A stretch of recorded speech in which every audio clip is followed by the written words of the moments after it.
आपने ये जिस तरह से कहा कि ये बड़ी लैंडमार्क जजमेंट है, बड़ी अच्छी बात है, लेकिन पाकिस्तान में हमने अनफॉर्चुनेटली एक और चीज़ ये देखा है कि क्योंकि हर किस्म की नज़ीरें पाई जाती हैं,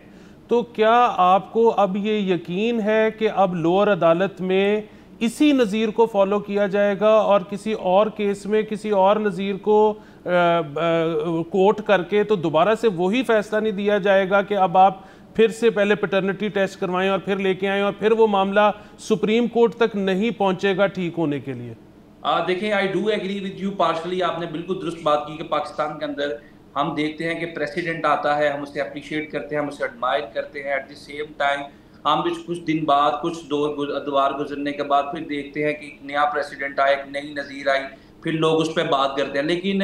ये जो प्रिंसिपल ऑफ नेचुरल जस्टिस है, उसको ना कोई अदालत और ना ही कोई कॉन्स्टिट्यूशनल कोर्ट जो है उसको रद्द कर सकती है। तो आई थिंक ये सारी की सारी चीज़ें प्रिंसिपल ऑफ नेचुरल जस्टिस से रिलेट करती हैं। और प्रिंसिपल ऑफ नेचुरल जस्टिस कभी भी सरहदों की बात नहीं करता, वो कौमों की बात नहीं करता, वो रियासतों की बात नहीं करता, वो इक्वली पूरी दुनिया के अंदर अब जो है इन्फोर्स किया जाता है।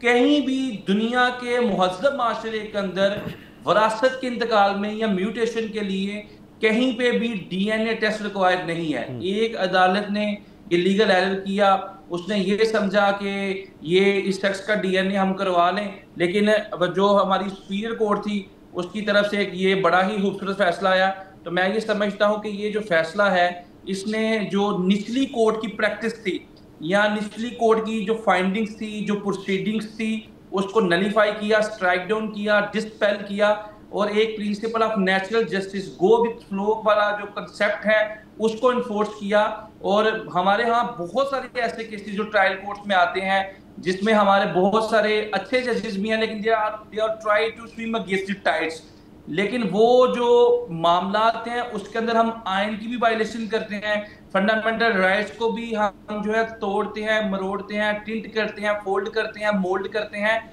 लेकिन मैं ये समझता हूं कि जो लॉ की एसेंस है, जो इसकी बेसिक स्पिरिट है, इनहेरिटेंस के लॉ के हवाले से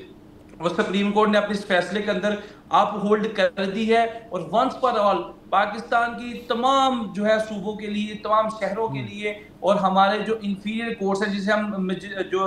जिसे हम सिविल कोर्ट्स या ट्रायल कोर्ट्स कहते हैं या डिस्ट्रिक्ट कोर्ट्स या सेशंस कोर्ट्स कहते हैं, इनके अंदर ये नज़ीर जो है आइंदा आने वाले वक्त में मानो अन तस्लीम की जाएगी और कहीं पे भी कोई जज इस तरह की मिस्टेक नहीं करेगा। क्योंकि जजेस भी जो हमारी सुपीरियर कोर्ट की प्रैक्टिस से सीखते हैं, जो हमारे मजिस्ट्रियल कोर्ट्स हैं, जो सिविल कोर्ट्स हैं, फैमिली कोर्ट्स हैं, डिस्ट्रिक्ट कोर्ट्स हैं, सेशन कोर्ट्स हैं, वो सारे के सारे हमारे हाई कोर्ट्स की और हमारी सुपीरियर कोर्ट्स की जजमेंट्स हैं, प्रेसिडेंट्स हैं, वहां के जो लॉ पॉइंट्स हैं, साइटेशंस हैं, अथॉरिटीज हैं, उनसे बहुत सीखते हैं, जिस तरह हम डेली बेसिस पे सीखते हैं। तो आई थिंक